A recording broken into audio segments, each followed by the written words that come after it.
दोस्तों, प्यार की एक ऐसी कहानी जिसे सुनकर आपका प्यार पर से भरोसा उठ जाएगा। ये कहानी है दिल्ली की, जिसमें मेन किरदार नैन्सी और साहिल का होता है। नैन्सी, जिसको एक साहिल नाम के लड़के से प्यार हो जाता है। प्यार हो जाने के बाद ये दोनों घर से भागकर शादी कर लेते हैं। शादी करने के बाद सब कुछ ठीक चल रहा होता है, लेकिन कुछ ही महीनों के बाद नैन्सी के साथ कुछ ऐसा होता है जिसे सुनकर आपका रूह कांप जाएगा। तो दोस्तों, मेरा नाम है साहिद और स्वागत है आपका हमारे चैनल पर। उम्मीद करता हूँ आप लोग अच्छे होंगे। तो चलिए इस कहानी को शुरू करते हैं, लेकिन इससे पहले कि आप वीडियो में खो जाएं तो इस वीडियो को एक लाइक जरूर कर दें, क्योंकि आपका एक लाइक हमें काफी मोटिवेट करता है। तो चलिए शुरू करते हैं। दोस्तों, नैन्सी का जन्म दिल्ली के जनकपुर में हुआ था और ये एक मिडिल क्लास फैमिली से बिलोंग करती थी। इस फैमिली में 3 बेटियां थी, जिसमें नैन्सी सबसे बड़ी थी। नैन्सी को पार्टी वगैरह में जाना और डांस करना काफी पसंद था, इसलिए 2017 में नैन्सी अपने फ्रेंड के बर्थडे पर गई थी। उसी दौरान इनकी मुलाकात साहिल से होती है। उस समय नैन्सी की उम्र महज 16 साल थी और साहिल का उम्र 18 साल। साहिल दिल्ली का ही रहने वाला था। इस समय साहिल पढ़ाई के अलावा अपने परिवार के बिजनेस में भी हाथ बटाया करता था। ऑडी तथा BMW कारों की डीलिंग साहिल किया करता था। साहिल के पास पैसों की कोई कमी नहीं थी, लेकिन जब पहली बार साहिल नैन्सी को देखता है तो उनका दीवाना हो जाता है और वो नैन्सी से दोस्ती कर लेता है। दोस्ती करने के बाद इन दोनों के बीच काफी बातें होने लगती है, जिससे ये दोनों काफी करीब आने लगते हैं और धीरे धीरे इन दोनों की दोस्ती प्यार में बदल जाती है।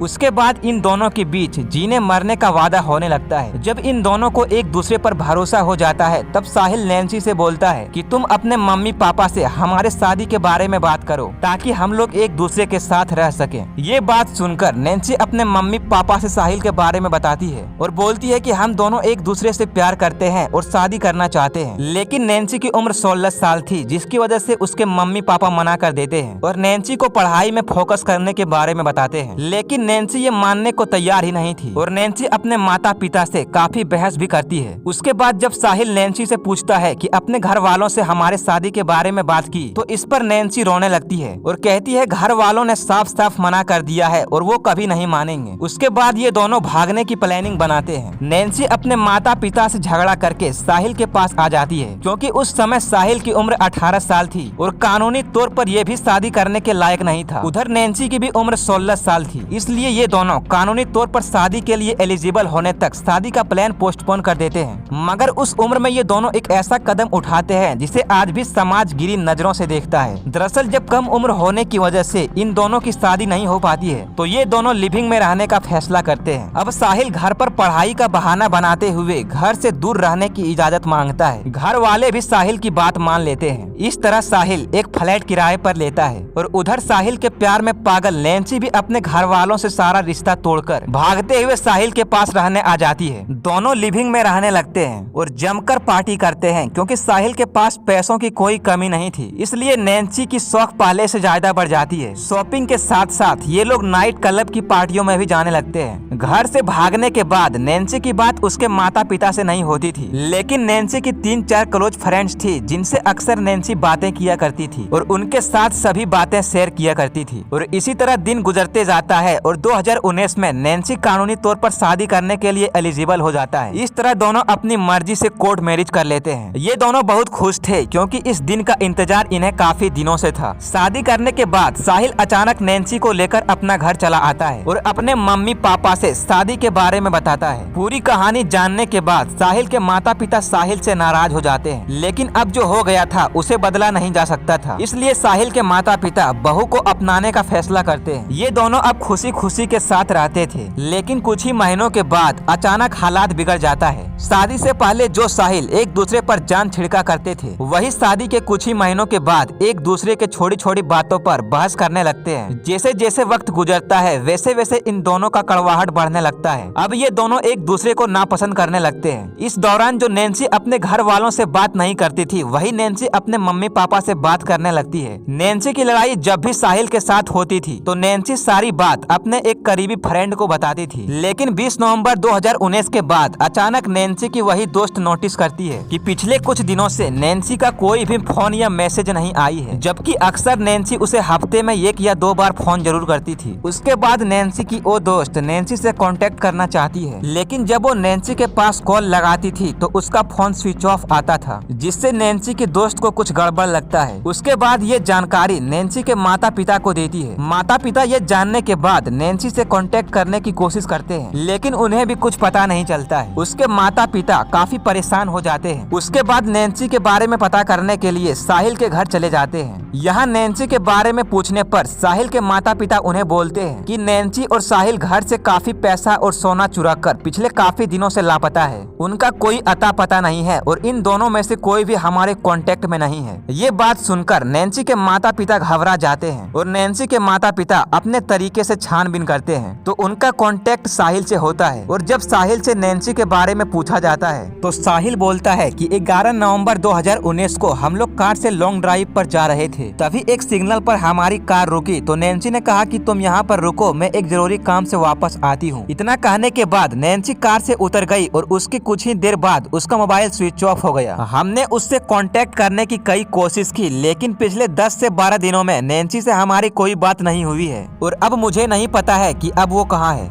अब नैन्सी के माता पिता सोच में पड़ जाते हैं कि अब क्या किया जाए। इसी दौरान नैन्सी की दूसरी दोस्त की कॉल आती है और वो कुछ ऐसा बताती है जिसे सुनकर नैन्सी के माता पिता दंग रह जाते हैं। दरअसल नैन्सी के दोस्त बताती है कि 11 नवंबर 2019 के शाम को नैन्सी ने मुझे अपनी एक सेल्फी भेजी थी, जिसमें उसका चेहरा आंसुओं से भीगा हुआ था। फोटो के साथ उसने एक मैसेज भी लिखा था कि अगर कभी भी मेरा मोबाइल 3 दिनों तक लगातार स्विच ऑफ रहता है तो इस बारे में मेरे माता पिता को बता देना और उनसे कह देना कि मेरे साथ जरूर कुछ बुरा हो चुका है। ये सब जानने के बाद नैन्सी के माता पिता जनकपुर के थाने में जाता है और वहाँ सारी कहानी सुनाने के बाद नैन्सी की मिसिंग रिपोर्ट दर्ज करवा देते हैं। इस केस में मुख्य आरोपी साहिल को ही बनाया जाता है। पुलिस अपना इन्वेस्टिगेशन शुरू कर देते हैं और पुलिस साहिल का पता लगाना चालू कर देता है और कुछ ही दिनों के बाद पुलिस वाले को साहिल मिल जाता है। साहिल को पुलिस वाले हिरासत में ले लेते हैं और नैन्सी के बारे में पूछते हैं तो साहिल वही कहानी सुनाता है, सिग्नल वाला। लेकिन जब पुलिस सिग्नल का पता पूछता है तो साहिल घबरा जाता है और पुलिस वाले ये बात समझ जाते हैं कि साहिल झूठ बोल रहा है। उसके बाद नैन्सी और साहिल का नंबर साइबर सेल में भेजा जाता है। वहाँ से रिपोर्ट आता है कि आखिरी बार नैन्सी का मोबाइल पानीपत में स्विच ऑफ हुआ था और कमाल की बात तो ये थी कि उस समय साहिल का भी लोकेशन पानीपत में ही था। पुलिस को यकीन हो जाता है कि साहिल जरूर नैन्सी के साथ कुछ गलत किया है और पुलिस साहिल के साथ अपना असली रूप में आते हैं, जिसके बाद साहिल सब सच बताने लगता है। साहिल बताता है कि 10 नवंबर 2019 को नैन्सी के साथ झगड़ा हो गया था। उसके बाद उसने नैन्सी को मारने का फैसला किया। इस बारे में उसने अपने दोस्तों से बात की, लेकिन नैन्सी को मारने में कोई उनका साथ नहीं देता है। पर उसके गैराज में काम कर रहे शुभम नाम का लड़का नैन्सी को मारने में उनका मदद करने के लिए तैयार हो जाता है। साथ में शुभम अपने एक बादल नाम के कजन को भी इस प्लान में शामिल करता है। 11 नवंबर 2019 को साहिल नैन्सी के पास जाता है और बड़े प्यार से बात करता है और बोलता है उस झगड़े के लिए मैं माफी मांगता हूँ और आगे से हम लोग इस तरह से झगड़ा नहीं करेंगे, और उसके बाद उसे लॉन्ग ड्राइव पर ले जाने की बात करता है। नैन्सी भी साहिल का बात मानकर लॉन्ग ड्राइव पर जाने के लिए तैयार हो जाती है, लेकिन नैन्सी को कहाँ पता था कि ये लॉन्ग ड्राइव उसकी आखिरी लॉन्ग ड्राइव होने वाली है। इन दोनों के साथ शुभम और बादल भी जाता है। नैन्सी को पानीपत के एक सुनसान जंगल में ले जाया जाता है और बीच जंगल में कार रोक देता है। कार रोकने के बाद साहिल बाहर निकलता है और नैन्सी को भी बाहर निकलने को बोलती है। नैन्सी जैसे ही कार से बाहर निकलती है वैसे ही साहिल पीछे से नैन्सी को धड़ाधड़ गोली मार देती है। नैन्सी को पता भी नहीं चलता है और नैन्सी की मौत हो जाती है। उसके बाद साहिल, शुभम और बादल मिलकर उसके लाश को जलाने की कोशिश करते हैं, लेकिन लाश पूरी तरह से नहीं जलती है। उसके बाद नैन्सी के लाश को जंगल के झाड़ियों में फेंक देते हैं और उस कार को नष्ट करने की कोशिश करते हैं, लेकिन कार भी नष्ट नहीं होती है। शुभम कार को लेकर मुजफ्फरनगर चला जाता है। साहिल के इस बयान को सुनने के बाद पुलिस तुरंत शुभम और बादल को पकड़ता है और साहिल से जब हत्या की वजह पूछी जाती है तो वो बताता है कि नैन्सी शादी के बाद कुछ ज्यादा ही बिगड़ गई थी। नैन्सी को ड्रग्स की लत लग गई थी। इसके अलावा साहिल ने नैन्सी पर धोखा देने का भी आरोप लगाया